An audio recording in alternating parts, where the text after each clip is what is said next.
All right, we've got a project of retaining walls for our site. Got quite a few walls. Let's add our third. And this wall is going to be a little taller. Well, let's start here. General on the right. Wall is going to be a lot longer than 10 foot, but it's consistent and uniform. So we'll leave it at 10 foot. And let's use a direct interpretation of IBC and ASE 7 load combinations and use 167 for both these safety factors. Include seismic load, yeah, Mononobe, Okabe. Those coefficients look fine. All right, if we click on the stem here, it takes us to the stem tab. We're going to be 9 foot tall.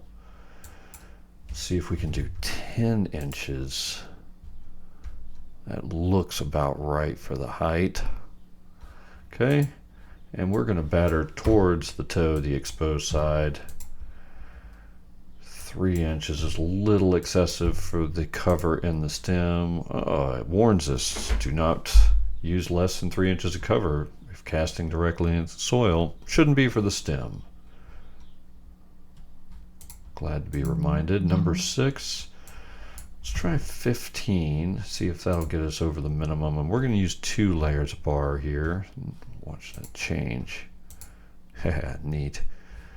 Okay, 2 layers, and let's see if we can stick with number 6s on this wall. Yeah, we'll leave it to 18. That might be enough. Got a good D distance here for that wall thickness. Go to the footing. Yeah, 4 foot's not going to cut it. 6 is probably close, but definitely need to get thicker. Move that. Yeah, those proportions are looking about right. And we're not going to include a key yet. And 2 layers of bar in the footing. Yeah, we'll have a lot of negative bending in that heel. We'll stick with number 6s for all these bars.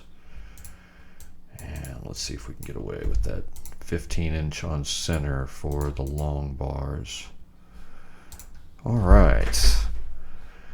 And then we do have 2 loads to add. They're going to be extending deck joists and cantilevering over the top of the stem wall.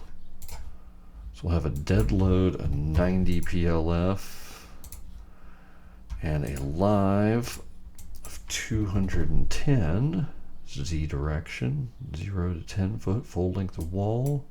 Perfect. All right, let's see how everything looks. We go to the 3D view here. We hover, we can see the loads on top of our stem. 210 live, 90 dead. And there's 2 mats of vertical bar in the stem, 2 mats of bar in the footing. Okay, everything's looking right except for the soil here. We do have a foot of cover on the toe side, but we've got a lot more backfill than that. So let's look at our soil. No slab present here. And in fact, we have a geotech report, so we have specific fluid density numbers. It's our toe side, it's clay, it's 120 PCF. And for this passive side, geotech report says 150 PCF. Backfill. We've got no slope at the top, might even be a little negative away from the stem. No high groundwater.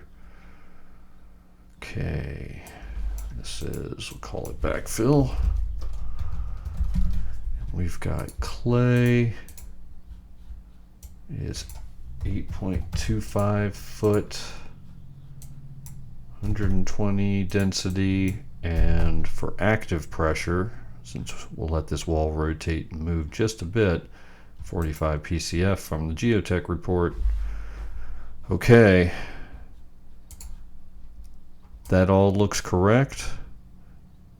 Lots of variables here, but I think we've got everything for our project and our situation. So let's hit calculate. Let's see if our horizontal reinforcing passes muster. It does.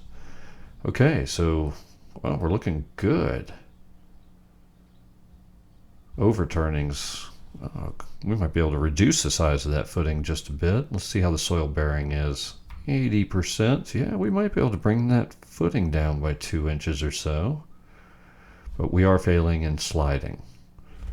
Not surprising. All right, let's go back to our footing. Let's see if we can get away with 5'10".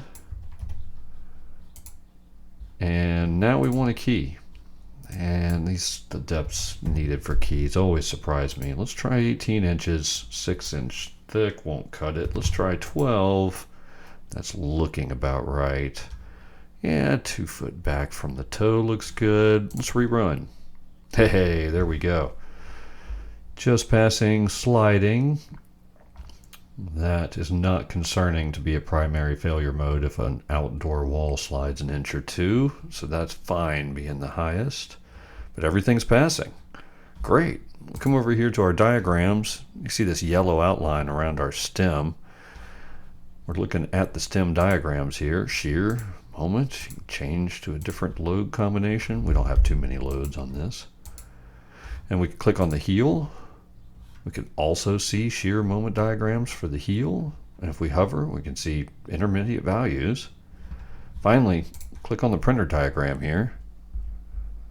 Brings up a 6-page report right up front. All the failure modes, utilization ratios, what load combination causes the worst case, safety factors for stability, soil properties, Mononobe-Kabe coefficients, material properties, finally loads, and then reinforcement, the size, spacing, placement of every set of rebar that we've got in our wall. Then finally, we've got some diagrams showing everything proportioned, scaled correctly.